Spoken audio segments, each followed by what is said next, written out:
जिसका नाम है रमजान, आया महीना वो के जिसका नाम है रमजान। आऊज़ु बिल्लाहि मिनश शैतानिर रजीम, बिस्मिल्लाहिर रहमानिर रहीम। या अय्युहल्लज़ीना आमनू इज़ा नूदिया लिस्सलाति मिन यौमिल जुमअति फसअू इला ज़िक्रिल्लाहि व ज़रुल बैअ ज़ालिकुम खैरुल लकुम इन कुंतुम तअलमून। फ़इज़ा क़ुदियतिस सलातु फ़ंतशिरू फ़िल अर्ज़ि वब्तगू मिन फ़ज़लिल्लाहि वज़्कुरुल्लाह कसीरन लअल्लकुम तुफ़्लिहून। वइज़ा रअव तिजारतन औ लहवन इंफ़द्दू इलैहा वतरकूका क़ाइमा क़ुल मा इंदल्लाहि खैरुम मिनल लह्वी व मिनत तिजारा वल्लाहु खैरुर राज़िकीन।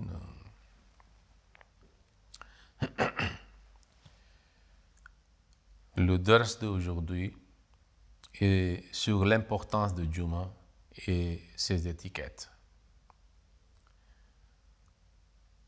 Nous remarquons que les musulmans ne sont pas tellement attentifs pour la prière de Juma, malgré que c'est une fois par semaine, c'est notre acte d'adoration hebdomadaire, malgré qu'il y a Juma a une très importante place, très importante dans l'islam. Donc il y a beaucoup qui négligent. Et cette faiblesse existe des musulmans aujourd'hui. Il y a un chapitre sur le Juma qui a le deux recours, et dans le deuxième recours, elle mentionne l'importance du Juma. Le verset que je viens de réciter sont des versets 10 à 12 de Surat al-Juma. 3 versets. Et dans ces 3 versets, Dieu a mentionné, c'est-à-dire plusieurs points, 10 points concernant le Juma. Je vais présenter d'abord la traduction. Dieu dit, et lorsque la prière, c'est-à-dire, ô vous qui croyez, lorsque l'appel à la prière est fait le vendredi, ça veut dire pour la prière de Juma, hâtez-vous vers le souvenir d'Allah et laissez de côté toute autre affaire. Cela vaut mieux pour vous si seulement vous saviez. Et lorsque la prière est terminée, alors dispersez-vous dans le pays et recherchez quelque grâce de la part d'Allah. Et souvenez-vous beaucoup d'Allah afin que vous prospériez. Mais lorsqu'il voit quelque commerce ou divertissement, il s'y participe et te laisse debout seul. Dis, ce qui est avec Allah vaut mieux que le divertissement et le commerce. Et Allah est meilleur des pourvoyeurs. Il y a 10 points qui sont mentionnés qui montrent l'importance, c'est-à-dire de salat, de Juma, et aussi la faiblesse des musulmans à cet égard. Premier point, Allah dit dans ce verset que pour la prière de Juma, lorsque on appelle, c'est l'heure de prière de Juma, il a dit, hâtez-vous vers le souvenir d'Allah. Pour les prières ordinaires, 5 prières, le Saint-Prophète sallallahu alayhi wa sallam disait de venir avec un honneur. Vous n'aurez pas besoin de courir. Parce qu'une fois, il a vu quelqu'un, parce qu'il avait envie de, c'est-à-dire vers la mosquée, il courait. Le Saint-Prophète sallallahu alayhi wa sallam dit, al-wakar, al-wakar, avec toute dignité, vous venez vers Allah pour faire la prière. Mais pour le salat al-Juma, il a dit, hâtez-vous, dépêchez-vous, faire des efforts pour venir dans la mosquée, c'est-à-dire avant le commencement de sermon. C'est un point. Et puis il a dit, laissez de côté toute autre affaire. Pour le Juma, si vous travaillez le jour du Juma, vous fermez votre boutique, fermez votre bureau et venez pour faire la prière de Juma. Troisième point, elle a dit, cela vaut mieux pour vous si seulement vous saviez. Elle a dit, si vous aviez la réalisation, prise de conscience de l'importance de Juma et la bénédiction pour le Salat al-Juma, vous allez certainement vous hâter en faisant des efforts et puis en fermant vos travaux mondains. Et vous allez venir pour le Salat. Si vous ne le faites pas, ça signifie que vous n'avez pas une prise de conscience concernant l'importance et la bénédiction de Juma. Quatrième point, il a dit qu'une fois la prière de Juma est terminée, dispersez-vous dans le pays. Vous n'êtes pas obligé de rester là-bas et puis rentrer à la maison parce que c'est le jour du Juma. Non. Vous seulement faites une pause pour le Juma en fermant vos activités et puis vous recommencez vos activités. Il a dit, dispersez-vous dans le pays. OK? Et cinquième point, que vous allez recommencer vos activités mondaines, votre commerce, votre business, votre travail de bureau. Il a dit, recherchez quelques grâces de la part d'Allah. Ici, la grâce d'Allah signifie les gains mondains. OK? Vous allez recommencer vos travaux. Parce que l'islam ne veut pas que les musulmans soient paresseux. Manque de vigilance, manque de vivacité, manque d'activité. Non. Et le sixième point, il a dit que ça ne signifie pas vous avez fait le Juma et puis vous recommencez vos travaux et vous ignorez complètement Allah. Il a dit non, non, non. Et souvenez-vous beaucoup d'Allah. Ça veut dire Juma doit vous enseigner, Juma doit vous faire incliner. Okay? Vous avez fermé vos travaux mondains, vos affaires pour le Juma. Et alors, le Juma doit vous faire incliner, orienter, que même vous vous donnez au commerce, mais souvenez-vous beaucoup d'Allah. Continuez à se souvenir d'Allah. Afin que vous prospériez, parce que la prospérité, en ce qui concerne la relation entre l'homme et Dieu, basée sur le souvenir d'Allah. Même si vous travaillez, c'est-à-dire dans le bureau, okay, vous pouvez continuer à faire le zikr.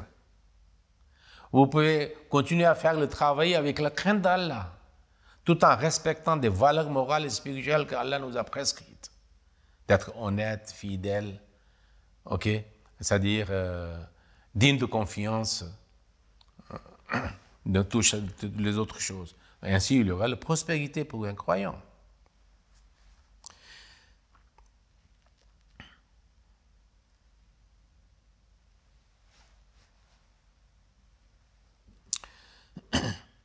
Le huitième, c'est-à-dire point est, mais lorsqu'il voit quelque commerce ou divertissement, il s'y participe et te laisse seul, debout seul. Ici, des fois, les gens pensent que c'est le compagnon de Saint-Prophète qui faisait comme ça. Ils ne pensent pas qu'on doit entretenir ces idées. Parce que le compagnon de Saint-Prophète était tel qui avait versé l'accent pour le Saint-Prophète, pour la protection du Saint-Prophète. C'est-à-dire les compagnons sont ceux qui n'ont jamais laissé seul même dans le champ de bataille. Ils ont offert leur propre vie. Okay? Il y avait certains qui recevaient des flèches à leurs mains, sur leur poitrine. Okay?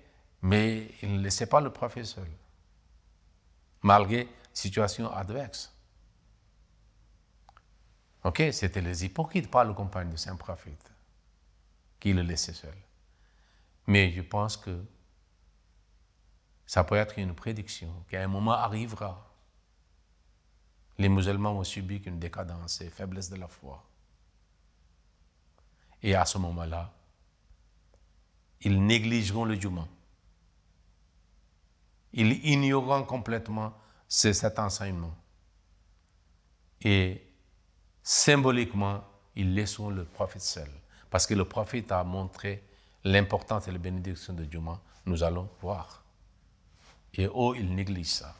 Il a dit, on n'a pas besoin. C'est pour ça qu'il y a beaucoup de moyens. Les marchés, il y a les Juma, et les marchés sont, c'est-à-dire, toujours remplis des activités, c'est-à-dire commerciales. C'est pour ça, c'était comme un avertissement. Mais Allah dit, cela vaut mieux pour vous si seulement vous saviez. Ok? Donc à ce moment-là, Dieu, il vous seul. Et 9e point, il a dit, ce qui avec Allah vaut mieux que le divertissement et le commerce.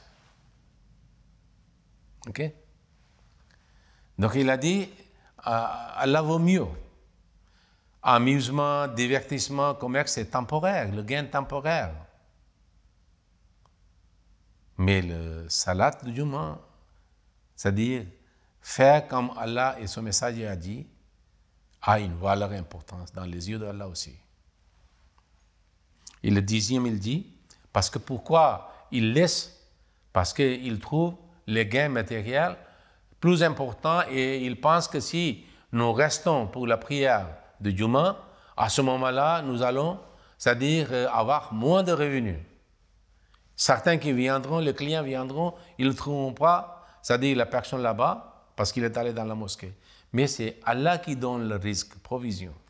C'est pour ça qu'il a dit, Allah est le meilleur des pourvoyeurs. Ce n'est pas vos clients, ce n'est pas votre commerce qui vous donne la provision. C'est Allah qui donne. Et il y a beaucoup de fidèles dans le Jamaat. Avant, ils négligeaient quand les khulafas ont fait des conseils.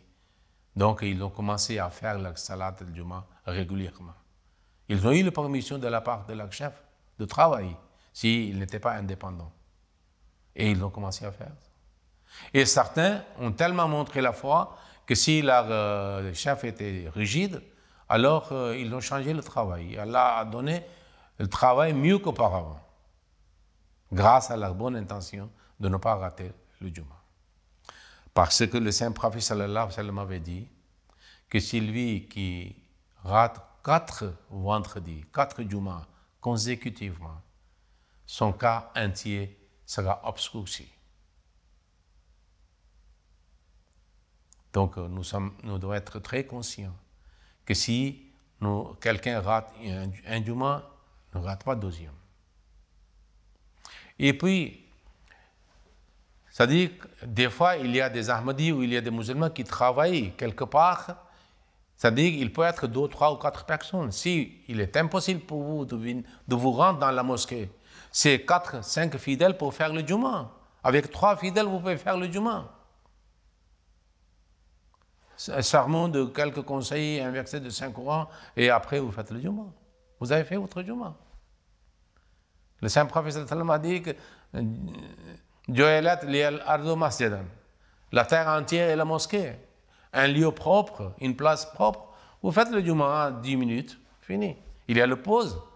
Et puis le Juma, on dit aussi que vous pouvez faire avant le zénith aussi, qui n'est pas comme le soir après le zénith. Donc quand il y a le pause de thé ou de café ou de repas, pourquoi pas le jour du Juma? Si la mosquée est loin, et vous faites le Juma ensemble. Maintenant, je vais voir quelle est l'importance du Juma. Il y a certains hadiths que j'ai choisis pour vous présenter. Le saint prophète sallallahu alayhi wa sallam a dit Inna yawm al-jumu'ati sayyidul ayyami wa azamuha indallahi. Que le jour du Juma est le chef de tous les autres jours. Wa azamuha est le plus grand aux yeux d'Allah.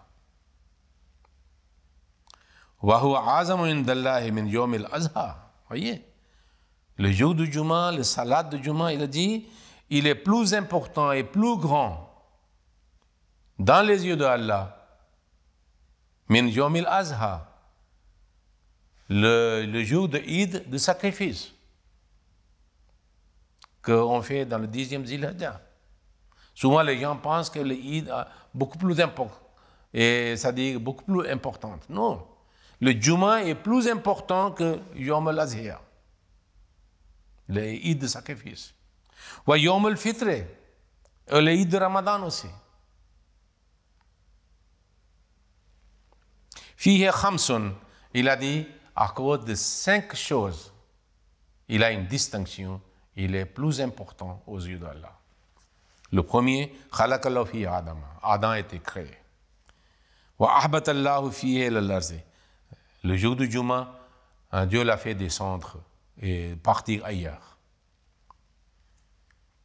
Wa fihi tawaffallahu Adam.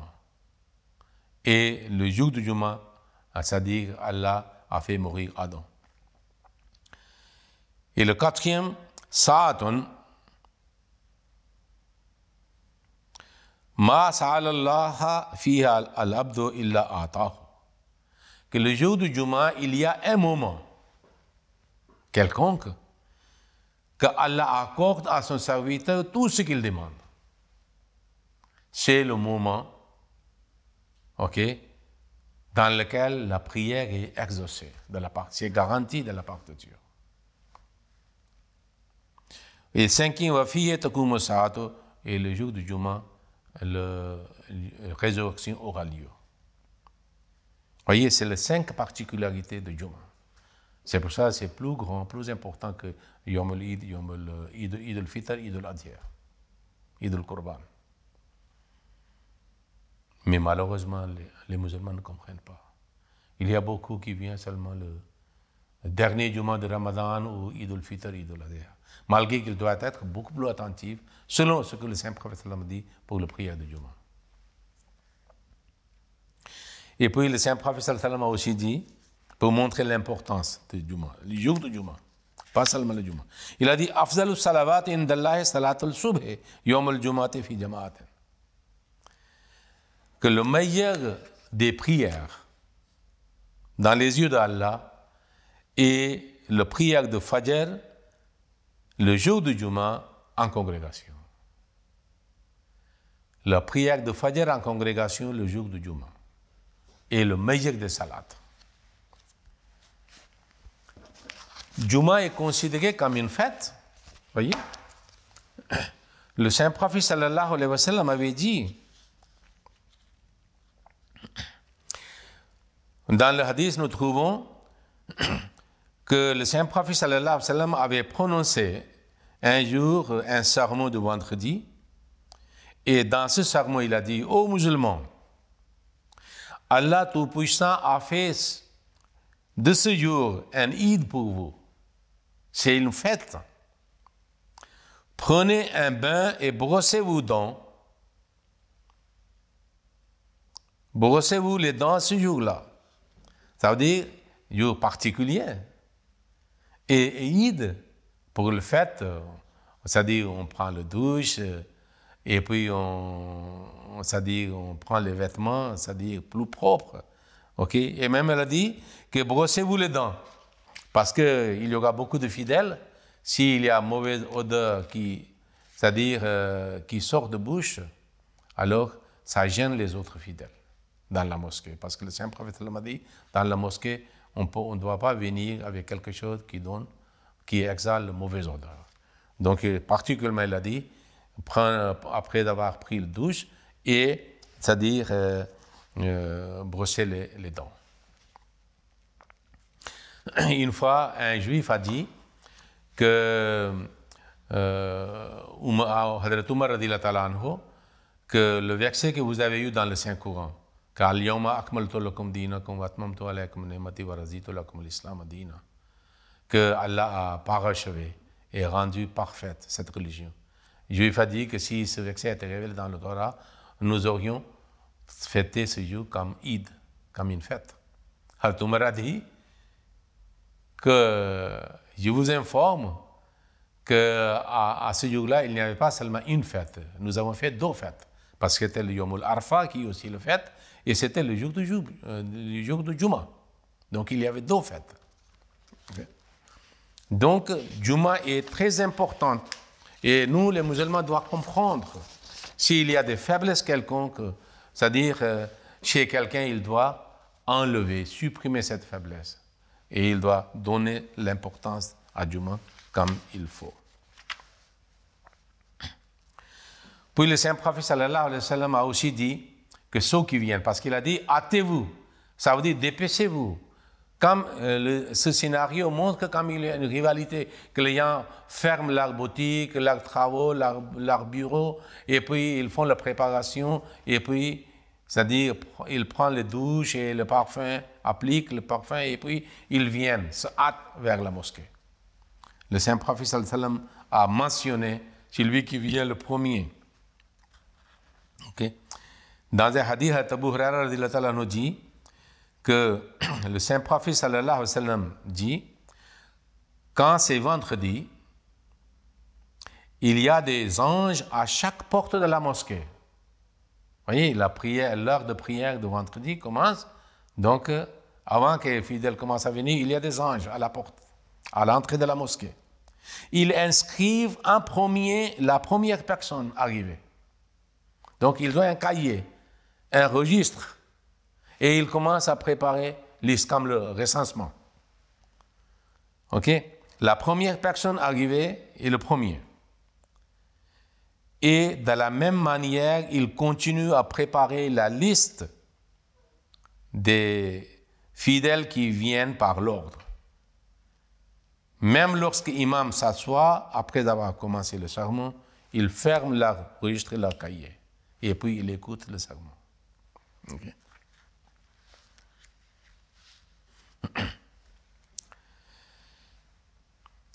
Puis Hazrat Abu Huraira nous dit,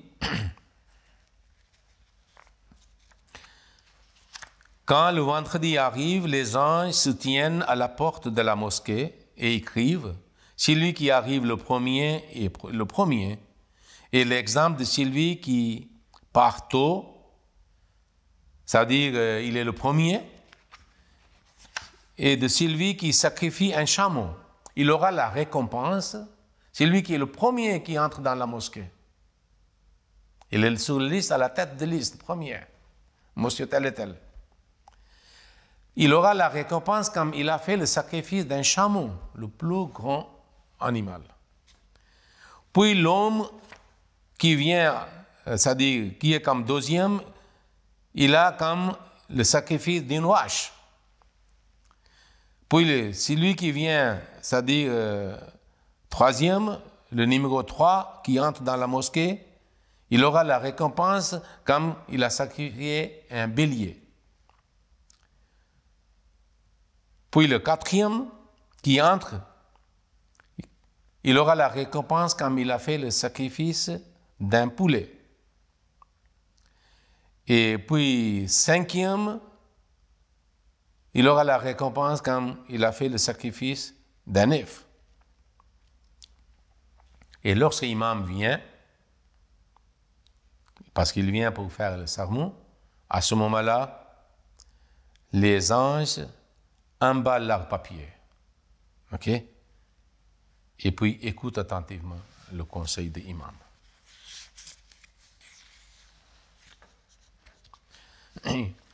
Une fois, cinquième calife, Ayyadahullah Ta'ala bin al-Aziz, dans son sermon, il a mentionné un hadith d'Abu Daoud,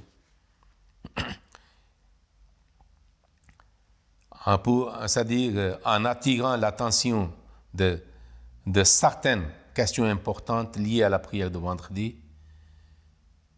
Alors, il dit dans le hadith que Tariq bin Sihab radhiyallahu ta'ala anhu a rapporté que le prophète sallallahu alayhi wa sallam a dit: c'est un droit pour tout musulman d'accomplir la prière de Juma en groupe.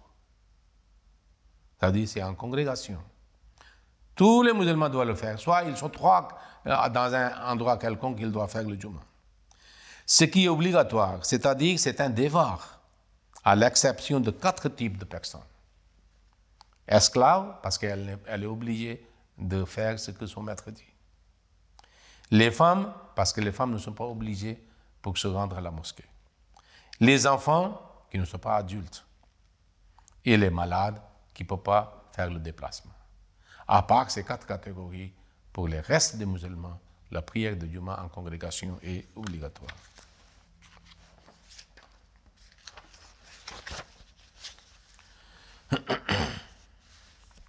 Et puis l'étiquette de Juma.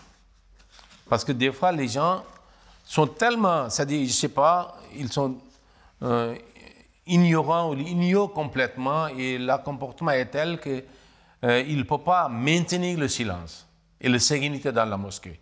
Quand ils entrent, ils commencent à parler à droite, à gauche. Okay? Maintenant, le téléphone a encore des problèmes. Hadrat Abu Huraira radhiyallahu ta'ala nous dit que le Saint Prophète sallallahu alayhi wa sallam avait dit: si tu dis à ton compagnon le vendredi, parce qu'il est à côté de vous pour faire la prière de vendredi, et après le deuxième adhan, l'imam a commencé le sermon par exemple, parce que le sermon fait partie de Juma, de prière. C'est pour ça qu'il y a 2 rakats. Pour le Asr, c'est 4 rakats. Donc le sermon de l'imam fait partie de salat. Comme dans le salat, on ne peut pas parler avec quelqu'un, dans le sermon aussi, on ne doit pas parler. Alors le Saint Prophète sallallahu alayhi wa sallam a dit, en s'adressant à quelqu'un, si tu dis à ton ami, ton compagnon, le vendredi, pendant que l'imam s'adresse aux gens, quand il fait le sermon, tais-toi, parce qu'il parle et vous dites, ne parlez pas, tais-toi. Alors tu as dit une bêtise. C'est-à-dire, on ne peut pas parler même de taire quelqu'un. C'est-à-dire, c'est un acte stupide. Le Saint Prophète sallallahu alayhi wa sallam a dit. Alors, une autre étiquette, quiconque fait ses ablutions correctement puis vient à la prière du vendredi, s'assoit près de l'imam et écoute le sermon en silence et attentivement, ses péchés entre ce vendredi et le vendredi précédent lui seront pardonnés. Voyez quelle importance et la bénédiction. Vous faites ablution, vous faites le douche, venez dans la mosquée, soyez très proche, plus en plus vous êtes proche de l'imam, plus en plus vous êtes béni. Et vous pouvez écouter le sermon attentivement, sans parler. C'est tellement, c'est-à-dire béni, que tous les péchés que vous aviez faits entre le vendredi précédent et ce vendredi sont pardonnés. Et même ceux des 3 jours suivants. Et quiconque joue avec des cailloux a fait une bêtise. Vous voyez, des fois, les gens ont l'habitude, parce qu'à ce moment-là, il n'y avait pas le tapis dans la mosquée, c'était la terre. Et des fois, on trouve des morceaux, c'est-à-dire morceaux de terre ou des fois de cailloux. Donc, ils commencent à... Souvent, les enfants le font. Donc, ainsi, on n'est pas attentif. Donc, le Saint Prophète sallallahu alayhi wa sallam a dit, ne vous comportez pas comme un enfant. Okay? Donc, soyez adultes, responsables, écoutez attentivement, ne soyez pas occupés ou préoccupés pour les autres choses. Parce que ça va pour détourner votre attention du sermon. Et vous ne pouvez pas écouter attentivement. Et vous allez rater les chances c'est-à-dire vos péchés soient pardonnés. Il y a un autre hadith de Saint Prophète sallallahu alayhi wa sallam rapporté par Hadrat Salman Farsi radhiyallahu ta'ala anhu. Il dit que le Saint Prophète sallallahu alayhi wa sallam a dit quiconque prend un bain le vendredi, c'est-à-dire prendre la douche, et se purifie soigneusement et utile de l'huile ou tout autre parfum. À l'époque de Saint Prophète, il y avait de l'huile aussi qui avait le parfum, mais le parfum, parce que le Saint Prophète a apprécié qu'on utilise le parfum quand on est ensemble. Disponible à la maison, le parfum disponible à la maison, puis sort pour la prière du vendredi. Lorsqu'il arrive à la mosquée, il ne doit pas s'asseoir entre 2 personnes. Il y a 2 personnes qui sont déjà dans un rang quelconque, premier ou deuxième. Mais vous venez, vous pénétrez dans les 2. Non, vous choisissez une place où il y a place pour une personne. Vous n'avez pas besoin de déranger les autres. Okay? Parce que quand on est assis, on peut avoir une place vide entre les 2 fidèles. Hein? Mais si la place est petite, il ne faut pas vous pénétrer dedans. Ça gêne les autres. Ensuite, il prie autant de prières surérogatoires et il le peut et écoute silencieusement lorsque l'imam commence le sermon. Tous ces péchés de ce vendredi jusqu'à le vendredi suivant seront pardonnés. Donc, il parle de futur. Donc, combien le jour vendredi, la prière de vendredi avec toute étiquette. Venez premier, plus vite possible, restez dans le rang, faites la prière, ok, et observez le silence, surtout dans le sermon, écoutez attentivement, vos péchés sont pardonnés. Ici, je voulais, c'est-à-dire dire quelque chose. Nous, les Ahmadis, nous avons une obligation supplémentaire, beaucoup plus importante, que les autres musulmans, s'ils ont négligé le vendredi, nous ne devons pas le faire. Parce que dans tout le Juma et son importance, bénédiction sont mentionnées, mais avertissement aussi. Ne laissez pas prophète seul en négligeant la prière de Juma. Et nous avons accepté Imam Mahdi, le Messie premier, salam, qui était comme le deuxième venu du Saint-Prophète parmi les Akharin. Donc nous devons montrer le comportement comme les grands Sahaba fidèles. Okay. Pas comme les musulmans d'aujourd'hui. Donc nous ne devons pas rater le Juma. Et si nous travaillons quelque part 2 ou 3 personnes très proches de travailler, pourquoi pas réunis pour faire le Juma ensemble. Okay. Et puis, deuxième chose, dans le Ramadan, on trouve que le dernier Juma de Ramadan qui est souvent mentionné, Jumatul Wida, ça veut dire Juma d'adieu. Et puis les gens particulièrement viennent pour ce Juma et négligent le Juma de leur vie et même de Ramadan aussi. Cette pratique n'a aucune base et le fondement dans le Saint-Coran ou dans les hadiths. Il n'y a pas de concept de Jumatul Wida, le dernier Juma. Tous les Jumas sont importants, comme je vous ai dit, plus importants que l'Idul Fitr et l'Idul Adha. Donc nous devons essayer de nous, c'est-à-dire éduquer. Et puis après le dernier Juma de Ramadan, le Juma suivant, la mosquée est désertée. Ce comportement n'est pas islamique. Qu'est-ce que nous avons appris de Juma de Ramadan et la prière de Ramadan et le jeûne de Ramadan? Quand Ramadan est fini, c'est-à-dire les mosquées sont désertées. Donc nous ne pouvons pas répéter ce comportement cette année. Nous devons nous corriger et essayer d'améliorer, essayer c'est-à-dire être constant et persévérant et perpétuel pour le salat et les autres actes de bien et de bonté que nous avons appris dans le mois de Ramadan. Surtout la prière de Juma. Qu'ainsi soit-il. Allahumma salli ala Muhammadin wa ala ali Muhammadin.